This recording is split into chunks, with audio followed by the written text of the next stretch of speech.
who's faster, a pirate or a librarian? We've got what we think is a timely and provocative topic, so I'd like to get going, make sure we have time for questions at the end. So there's a lot of anxiety around piracy these days. And our panel today will attempt to put piracy and outside the library access models in a fuller, maybe non-STM context.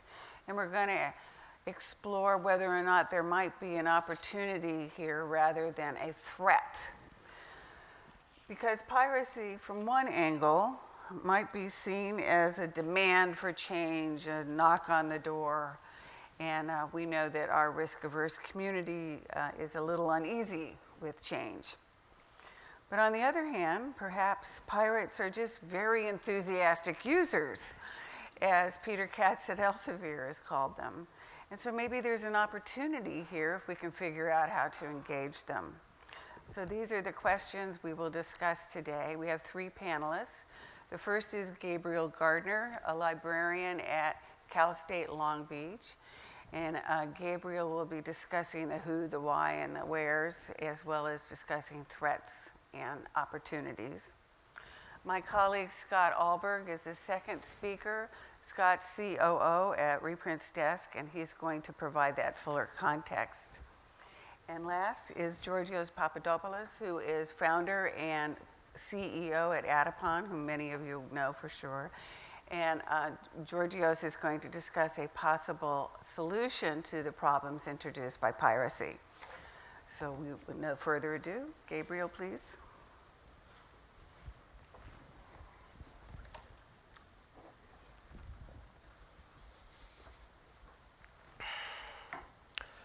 Okay, we have a problem, and as everyone knows, if you're in this session, the problem is piracy. This is a problem for we, as in you, the content producers, and me, standing in for the community of all librarians. It's a two-sided problem, as I'll elaborate on, and we all have work to do. So the aspect ratio here is slightly skewed, but it appears to me that the pirates are doing a good job of content delivery, better than the librarians at the moment. So they appear to be winning at the moment. I have three co-authored studies. They're all open access and indexed in Google Scholar. You can find them easily and read them in detail.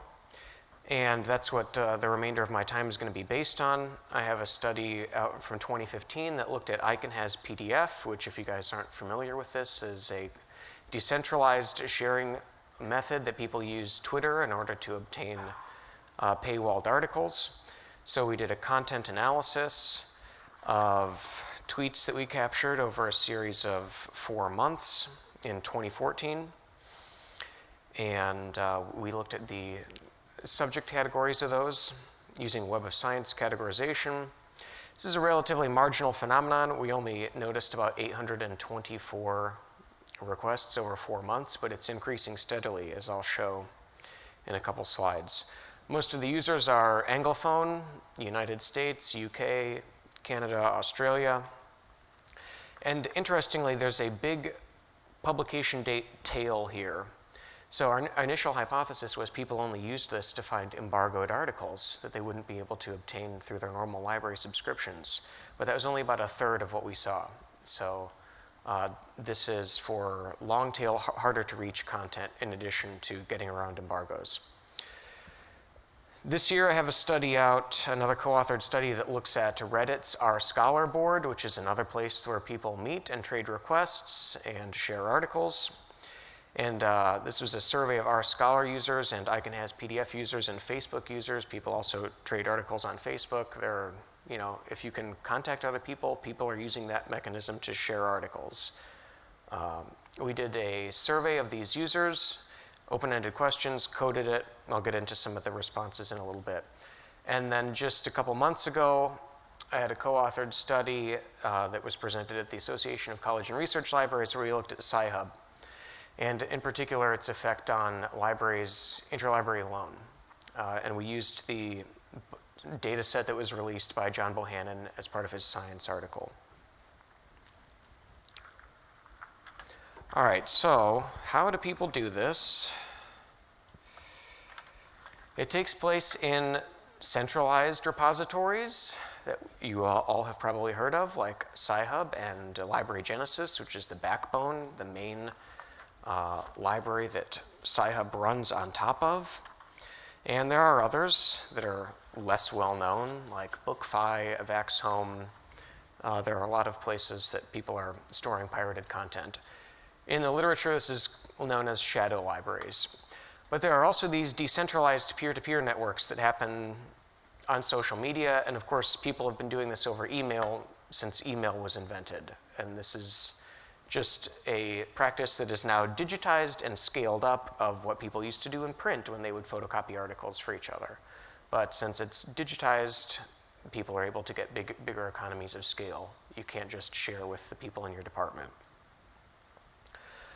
When we see people using these peer-to-peer methods, they're doing the file exchange by commercial cloud hosting services like Google Drive, Dropbox, etc. And obviously in the shadow libraries, they actually obtain the content and it's stored. There's a permanent record there. All right, so in the case of ICANN as PDF, this is increasing rather dramatically. Jean Liu from Altmetric did a study in 2013 where she captured tweets with the ICANN as PDF hashtag. And I include in this graph the data that I collected and data that was also collected for a 2015 study by Canadian medical librarians. And you can see the trend line there. This is increasing significantly. It's still relatively marginal if you look at the vertical axis, but this is increasing and people are using this. Reddit Scholar is also increasing. It's growing at about 4,000 subscribers a year. The traffic volume, though, appears to be steady in some unpublished data that I've had and analyzed. But there are more people every year who are using Reddit Scholar to share articles. And then Sci Hub and LibGen. And then a little Tom Waits reference there for anybody who catches that. So I have listed here the big countries where Sci Hub and LibGen access is. And I've been tracking this since about 2014, periodically getting onto Alexa Internet and looking at the rankings. And these countries are almost always in the top 5. Brazil comes in and out depending upon what month I check it. But the big ones are Iran, India, and China. So looking at Sci Hub, this is almost the 3,500th most popular website in the world, which is rather astounding when you think about it. And this is also an underestimate because Sci Hub maintains multiple mirrors, and I'm only looking at the stats for one of their domains. They have scihub.cc, scihub.io, scihub.ac, scihub.biz. So it's almost certainly higher than that. We see users from the third world here and the developed world, so that's interesting to take note of, and that comes into what I'll close with, which is that this is a multi-pronged problem and we need a multi-pronged solution. Looking at Library Genesis, this is even more popular.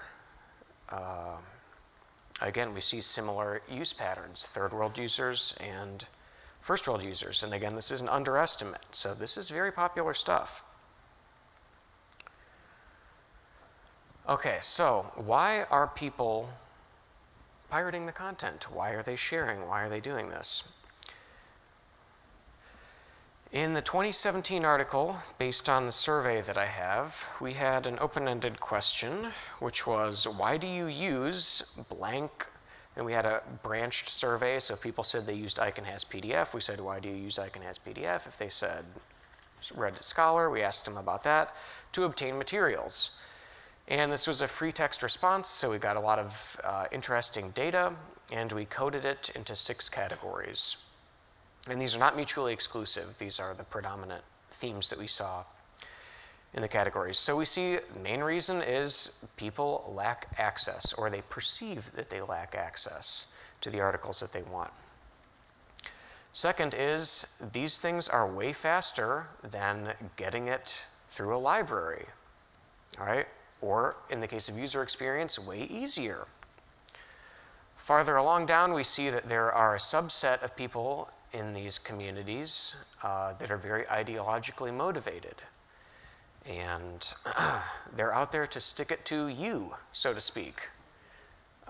So these people exist. They're rather small, and it's probable that, you know, there's a sampling bias here, so the actual distribution of them out in the general population is much smaller, but they participate in these communities, you know, in a significant way.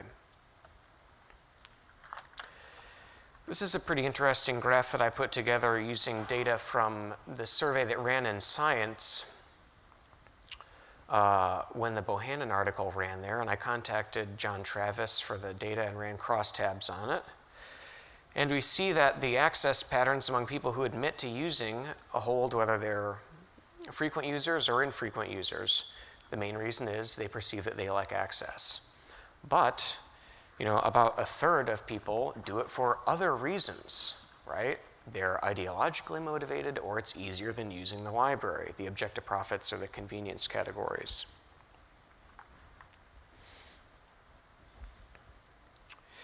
We see that this also holds across all age groups. All right, so you might expect, naive expectation would be, oh, as people get more established in their career, they have more access to resources. That may not be the case, right? The no access reason is listed first among all age groups.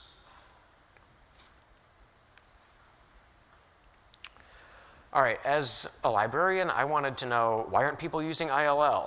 All right, so I asked them a question explicitly about that, and this is what people said. ILL is too slow, or it comes in formats that people don't want, or it requires too much information, the form is too long, etc.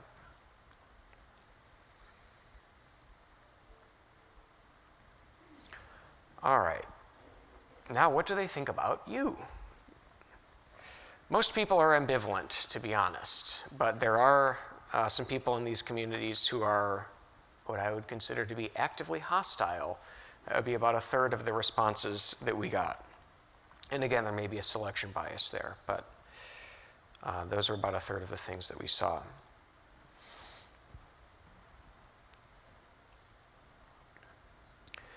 All right, this is again drawing on the data from John Travis. Most people think it's okay to download papers. That holds across all age groups. That's a problem. Okay, so who are these people? This is based on a relatively small N data set, so just take these with a caveat, but we see that ICANN has PDF users. Most of them are in the 35 to 54 demographic, and using this chart from Jean Liu, 2013, most of them are either academics or students, so we would assume them to have some type of access, and yet they use ICANN has PDF. Reddit users, the vast majority of them are under 34. I think that's, you know, Reddit's target demographic, right?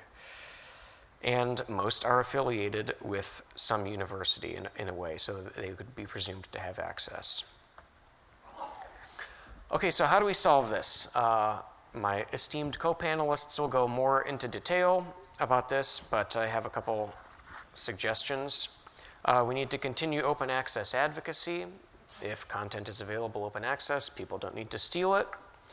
And you need to continue offering subsidized offerings for the third world. And as a gentleman pointed out in the Q&A session of the session on piracy on Wednesday, this has to be meaningful access, right? You can't just put out a press release. It actually has to work in order for people to use it and not pirate the material.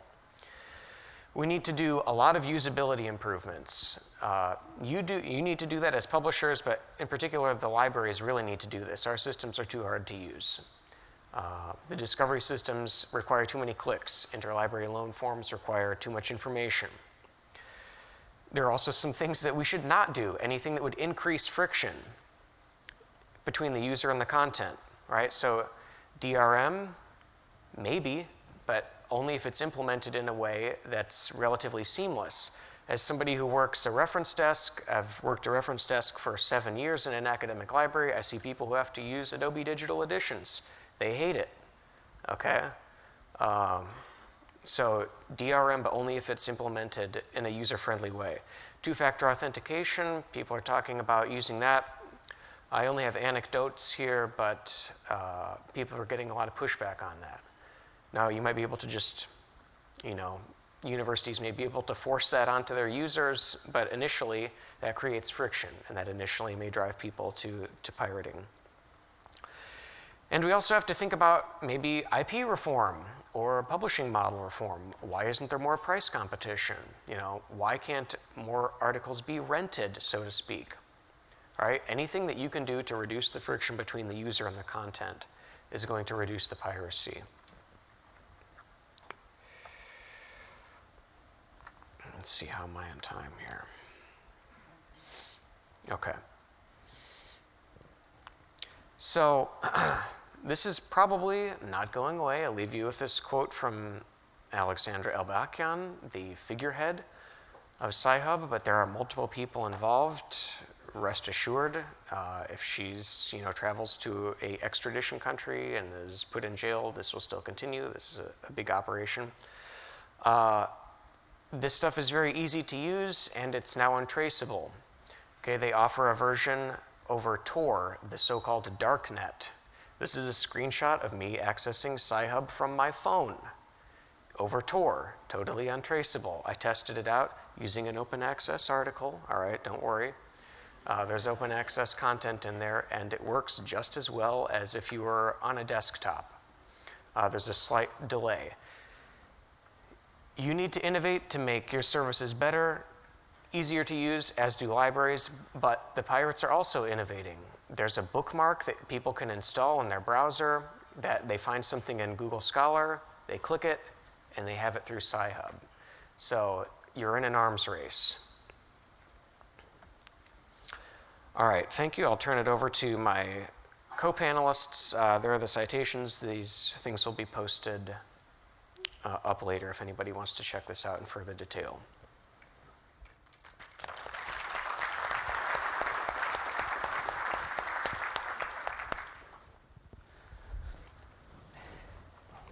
Well, that's going to be a tough act to follow.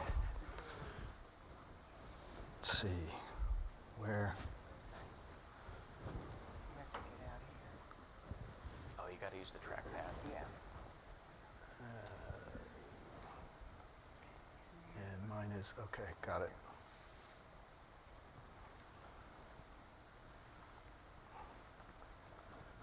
Okay, good.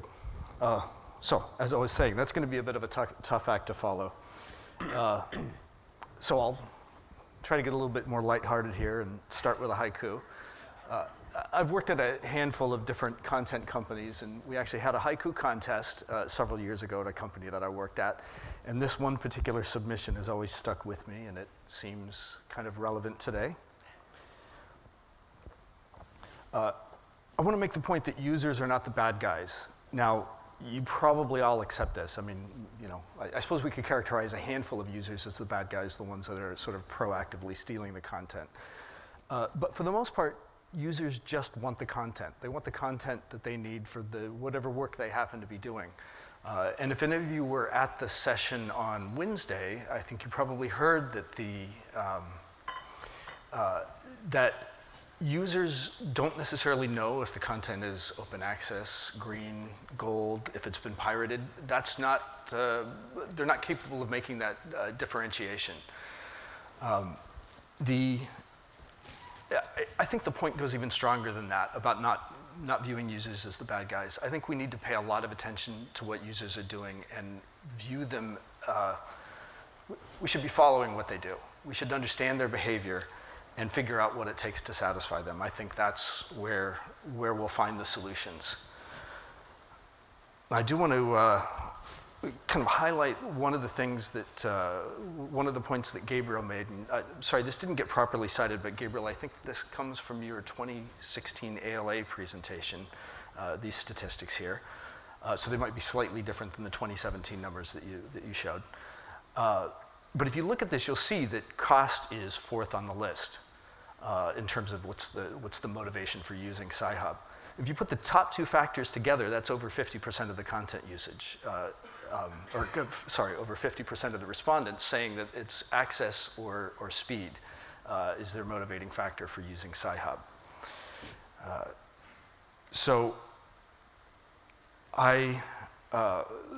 This presentation is adapted, this panel is adapted really from a panel that we did at the Charleston conference in November, where our audience was librarians. And I wanted to make the point to them that while I don't necessarily want to view librarians as the bad guys either, I do think that there can be a certain mindset within a sort of self-serving mindset, or maybe it's a lack of awareness that sometimes contributes to this problem.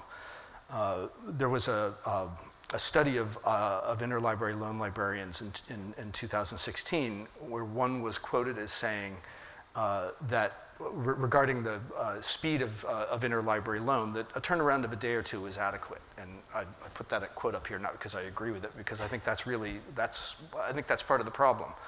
That when there's a choice between subscriptions or ILL or nothing, as is what happens in some cases, if the link resolver hits a paywall, I think that's what needs to be addressed. I think what we need to do is come up with options that keeps users from hitting those dead ends. Now, as I mentioned, I've been in several different content businesses over the years, and I always find it informative to look at what's happening in other content industries. Because really, all content industries have to deal with their own problems of piracy and user satisfaction. And I think the two that are most interesting, really, that have some lessons for us are the video and audio, or more specifically, the music business and video streaming businesses. Because they've been through their own forms of disruption and piracy and failure and success over the years. Music, I think, is most interesting, most informative. If you look at what's happened to the music business over the last 20 years or so, there's certainly been a lot of piracy that's gone on. But if you go back far enough and you take a look at, well, I'll speak from my own experience in my college days. I think there was a distribution problem that if you couldn't find it at your local record store, you couldn't have it, or you might hope that you could find a friend that had it and could tape it for you. And that's where the whole mixtape thing came from. I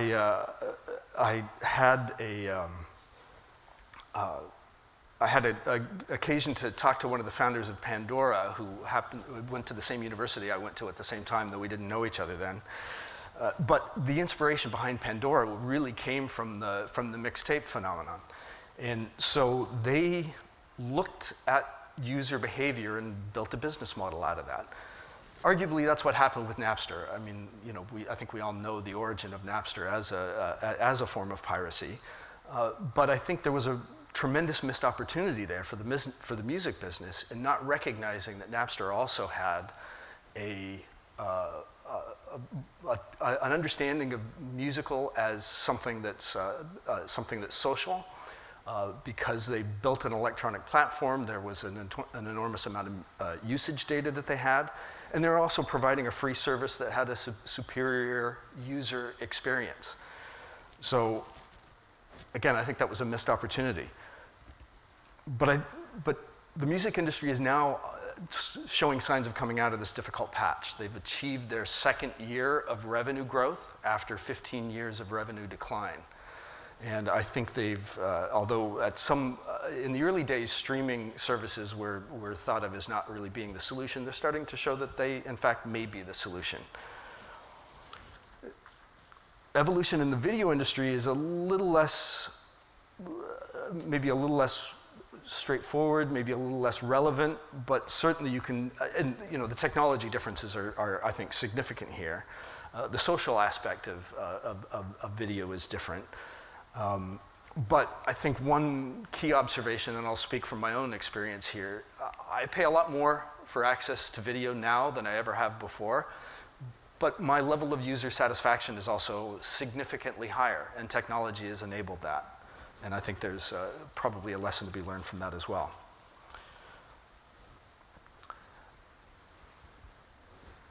To bring it back to our industry, I want to put up this quote from a recent scholarly kitchen post from Rick Anderson. I'm guessing that most of you have read this. I'll give a quick pause for any of you that haven't read it.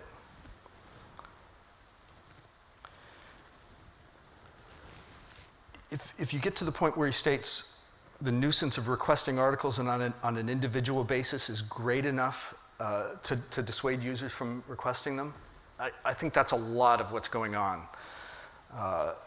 There are mentions that paywalls are the problem, that authentication methods are the problem, that interlibrary loan departments and the way they manage things are the problem, that subscription pricing is the problem. Whatever you might want to identify probably is part of the problem. But I think really what we need to pay attention to find the solution is about the user experience. Now, I also want to acknowledge that there's a significant difference here. I'm sort of trying to draw some parallels with the music industry and the scholarly communications industry, but of course those comparisons will fall apart at some point, because here we have, with scholarly publishing, there's a professional class with the responsibility for essentially curating access to the content. There really isn't a comparison there with the music industry. And of course, that scholarly class is librarians. And so I think it's important to work together to find solutions that librarians can support and implement and pay for in order to solve the current situation. Thanks.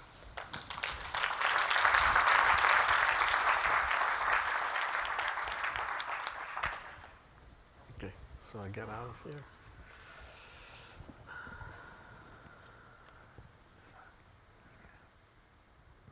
And this is mine. All right. Good afternoon. I'm Georgios Papadopoulos, the founder and CEO of Atipon.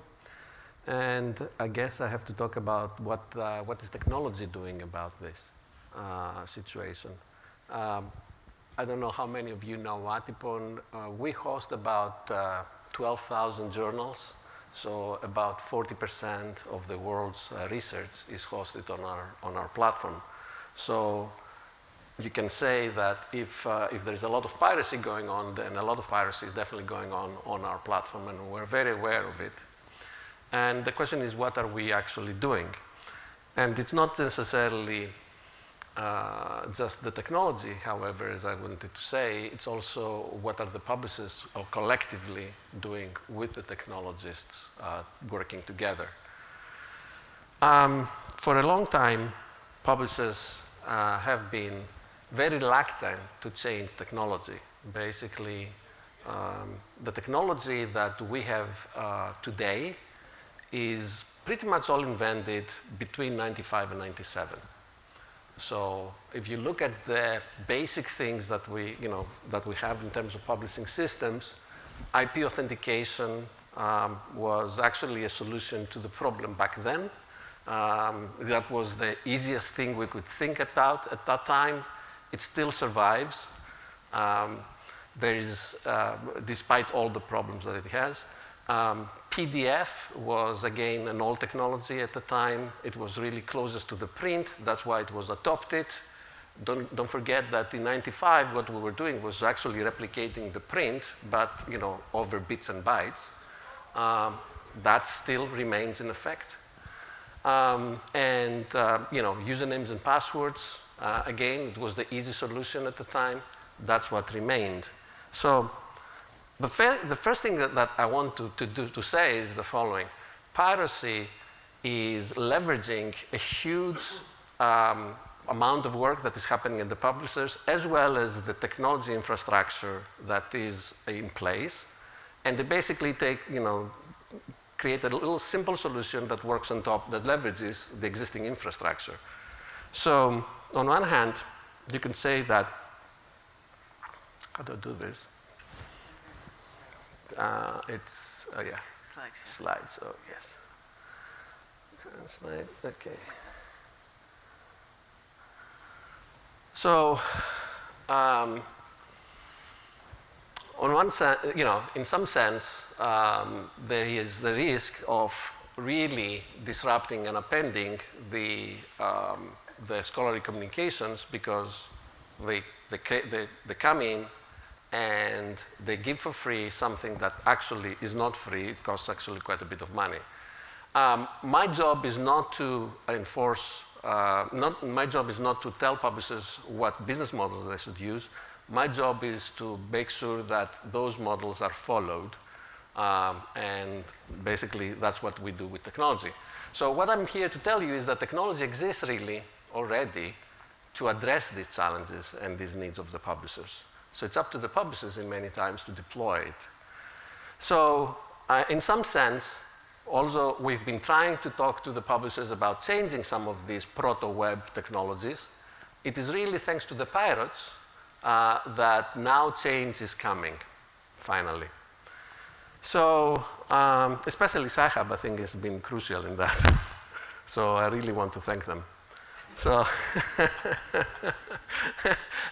let's start by the first one. IP authentication has been such a problem for 20 years since its implementation. I mean, it was a solution because there was nothing else really there very good at the time. But any technology that is in existence for 20 years, it's already too old. And when you're talking about a technology on the web, which the web itself exists for 20 years, then you're really talking about something that is really way past its due date. So the problems with IP authentication are well known. We do a lot of migrations from other platforms for our publishers, and there's always the problem of, my data is not clean, which means that I really don't know who my customers are. There's whole businesses that sprang up that actually try to clean up your data or try to give you clean data about who are your customers, and it's always tremendous confusion. Sci Hub is actually leveraging IP authentication. That's what they do. So all we have to do is really take away IP authentication. And a better system that replaces IP authentication is very much possible today. I mean, we have demonstrated, and there is actually a larger scale experiment going on with the publishers currently, the RA21, a Universal Resource Access, that actually takes away IP authentication and replaces it with a better system where authentication, all that the user needs to do is, access one publisher's content once in their lifetime from a device, and then have seamless access to all the publisher's content. There is no reason, really, to have all these problems with IPs and access and whether, we give the right access or any of these issues. And in doing that, we get rid of Sci Hub. So it is really that simple. And it's really frictionless, doesn't require usernames and passwords, does not require, works in, when you're remote, works when you're inside the university, works anywhere, okay? And works for publishers that you haven't even gone there. So as I say, there is already, and in the conference, I think there was another session that talked about this.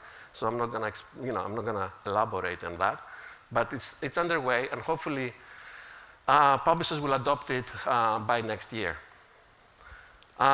Since I'm, in the access, another thing, that I want to talk about is passwords. And of course, pirates never come in, or users who pirate content never come in and they give you a username, password, email address, or anything like that. It may be a little gratuitous, but as a platform provider, I can tell you that passwords has been a big problem for us. And the big problem is that because people store passwords, pirates come in trying to crack the password, trying to find the passwords, trying to get access through that means. If we take away the passwords, then there's nothing to crack. And there's really no reason to have passwords these days. Passwordless systems already exist out there. If you have ever used medium.com, for example, you know it's very simple to use. It knows you can have all your information stored without you need ever for using any password. So, and you can use it across sites. You can do, you can do all of these things. Last one is PDF. It's a big one on my list of things that need to go. It's been with us for 20 years. Thank you very much. I never really liked it. I've done a lot of things on it. I mean, I put links into it. I changed the size of it. You can imagine what it is like when a publisher actually uploads a 5 gigabyte PDF and, then they complain why access from India is slow. I don't know. You tell me. And, it's very awkward to use for mobile devices, as we know. It's kind of, annotation. Works, doesn't work, I don't know. Only, you can use systems for DRMing it, but none of them are very good, really. And in this day, of no print, why do we actually still create a print format? Never understood that one. So, I mean, most of the journals now, they don't even have a print. So, I don't know, but we still continue on that trajectory. And really, better systems, have existed. They do exist. I'm not talking just HTML. I'm talking something much more sophisticated like EPUB. I'm really, hopeful now that with the Iridium Foundation, and that really takes EPUB to a different level, that publishers will adopt this technology and the light copy protection, so that even if somebody distributes a copy, which they should be able to distribute, by the way, a copy, the recipient can only use it if they have access. And we can verify access with the first system that I talked about. Okay? So we can make this really seamless. It doesn't have to be difficult. We can make it really, really seamless for the users to share things as they should, and still enforce access. That is my message, and I know that publishers have been more receptive to this message because of all the problems that the pirates have created, and I really want to thank them and say goodbye to them. Thank you. All right. Any questions or comments?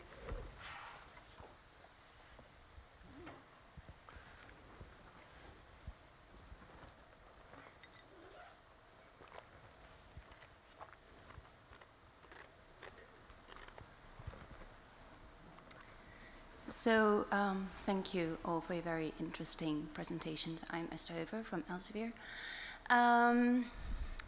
I really liked what you said, Georgios, about if there is no IP, there won't be a Sci Hub. I mean, that would solve for the access issue, but isn't also really appealing to researchers to also have everything in one place.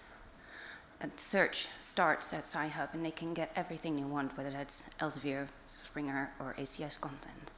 That's not something that RA21 or the solution of the IP thing solves, right? So I was wondering how you feel about that. Yeah, actually, the researchers, you can all hear me, right? So the researchers usually use services like Google Scholar to search. And from there, actually, they get to the content. They don't use Sci Hub for search. On Sci Hub, they usually put a DOI. I should say, another thing that publishers always insist in doing is putting a DOI on making it visible on the articles. Something I never understood because it's useless information. But publishers always insist to put it there. And all that it does is it makes it easier for people to copy and paste it into Sci Hub. But no, they usually use services like Google Scholar for discovery. And it's definitely adequate. Scopus, PubMed, Medline, all of them are also destination sites for discovery. I'd like to add that if any of you were at the session on Wednesday morning, there were some pretty interesting comments about how user-friendly Sci Hub is or isn't. There's been an assumption that it's more user-friendly than the alternatives, but there were some counter-arguments made to that, to the effect that it's user-friendly for sophisticated users, and if you're not a sophisticated user, then Sci Hub isn't necessarily user-friendly. And so I think that's part of what's behind my inspiration, that let's follow the users. Let's recognize that unsophisticated users want access to your content as well, and if we come up with ways that meets their needs, then we keep them in the environment that we want to keep them in.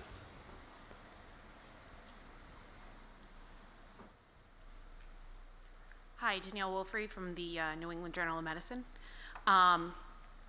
I was just, I had a conversation yesterday with another publisher that we were talking about how print is actually not dead, and a lot of our customers do want both print and online subscriptions, and so, in our own, we actually did some analysis recently that PDFs was the most clicked version that users want, because when you're reading an article with all these graphs and tables and stuff, you want to print that out so you can really look at it. You don't want to, have it on your tablet or mobile device, especially when you're doing research. So, when do you see that? I don't think PDFs are going anywhere anytime soon, but in what kind of a timeline do you see that happening? PDF, the advantage of PDF is that it is a portable format, so it cannot be replaced by HTML. Right now, publishers only provide PDF and HTML. HTML is not really portable. EPUB is portable. So to replace PDF, you have to replace it with a portable format. Okay, something that you can actually essentially take it and store it on your disk. Okay, and still be safe to use if you don't have, be secure enough so that if somebody, if you mail it to somebody, what you store on your disk, they can only use it if they really have access to it. So you need a portable, it needs to be replaced by a portable format. That is why I'm not saying that HTML is, for example, the alternative. The other thing, frankly, that why users are using PDF. So many users, of course, as I say, they use PDF because they download it and they store it. The other reason is that it's actually more readable if you have a big screen, because of all the nuisance that publishers load on their full-text HTML articles. That is unfortunate. It's not something necessarily that we can do much about. Again, something like EPUB inside the browser, in the reader, is definitely much more close. It's closer to the print, although it is reflowable, so it doesn't suffer from the problems that PDF suffers. It's, it's really more like HTML, XML, so you can manipulate it easier. So it has a lot of other advantages that PDF doesn't. So EPUB, in our view, is the format that should replace pretty much everything, both HTML and PDF, but at least for now, we would say PDF. Let's replace PDF with it.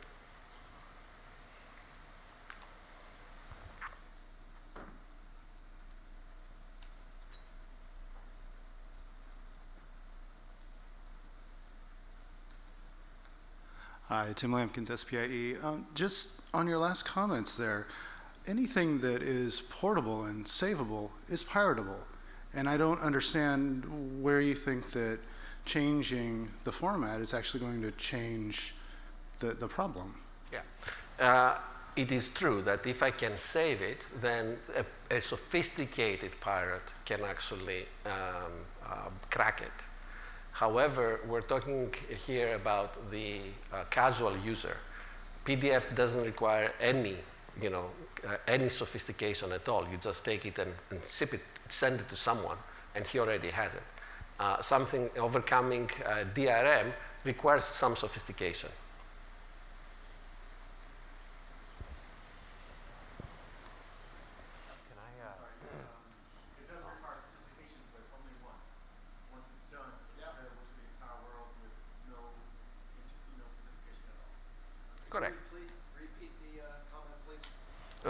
point is that once somebody cracks an EPUB article, then they can post it somewhere, for example, and then the other people can use it. That is correct. However, once there is such a site that delivers these articles, publishers have other means to take it down. Okay? The thing is, something like ICANN has PDF cannot work this way. Okay? Correct. They would have to have an ICANN has EPUB that they share cracked versions of EPUBs. They would have to go, cracking each and every one. Not that simple. Again, it would require, quite a bit of machinery. And once you get into that level of sophistication, usually the platforms have other means that they can other things that they can do. Then there is a technology arms race, and I think it's okay to get into that level. Right now, there is not even any technology required. Somebody just just grabs a PDF and sends it. We have all these helpful people that they're a little naive. They don't actually understand what they're actually doing. I have a comment here. Is my mic on? Yeah. Oh, so I just want to piggyback off what Georgios was saying related to some of the questions. One thing that happened recently, and I haven't heard anybody talk about it here, maybe I just haven't attended the right sessions, is that the W3C put out their recommendation for the next version of HTML earlier this year, and it included DRM inside it. So that may be a possibility going forward, is actually DRM inside the HTML. Now, I don't know how that's going to be implemented, but it's going to be in the spec of the next version of HTML. So you guys might want to keep your eyes out for that.